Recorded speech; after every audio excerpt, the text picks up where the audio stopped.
Magandang umaga po mga friend. Ito po muli sa Ate Lek. Welcome back po sa ating munting channel. Ako po ay isang breast cancer patient. At ang buhay ko po ay inihahalin tulad ko po sa isang puno ng saging. Ito po ay bata pa po. At paglipas po ng mga araw, tayo po ay lumalaki. Katulad po nito. Ayan, lumalaki po. At sa ating kabataan, tayo ay maganda, malusog. Pasensya na po, medyo maingay sa paligid. At katulad po nito, ang saging na ito ay bata pa po. 'Di ba?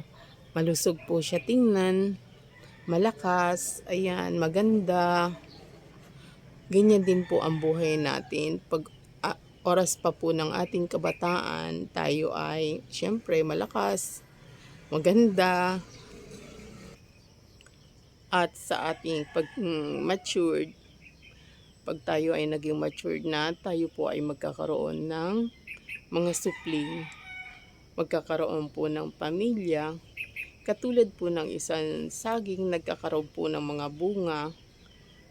At darating po ang araw na pag tayo ay tumatanda, ay humihina po ang ating katawan at doon po tayo dinadapuan ng ating mga karamdaman, iba't ibang klase ng karamdaman.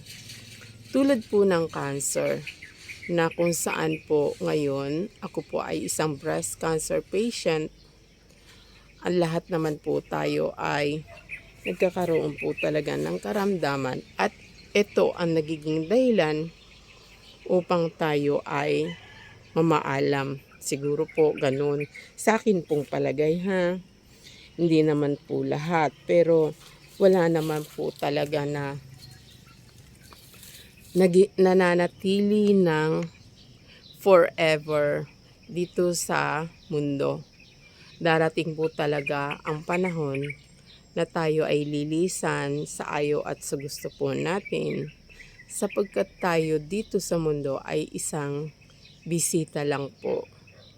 Kaya mahalin po natin ang ating sarili, alagaan po natin ang ating kalusugan, at upang lumawig pa po ang ating pananatili dito at makapiling pa po natin ang ating mga anak.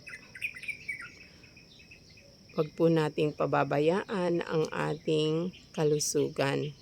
Hanggang sa muli, ito po si Ate Lek. Mag-iingat po tayo palagi. God bless po.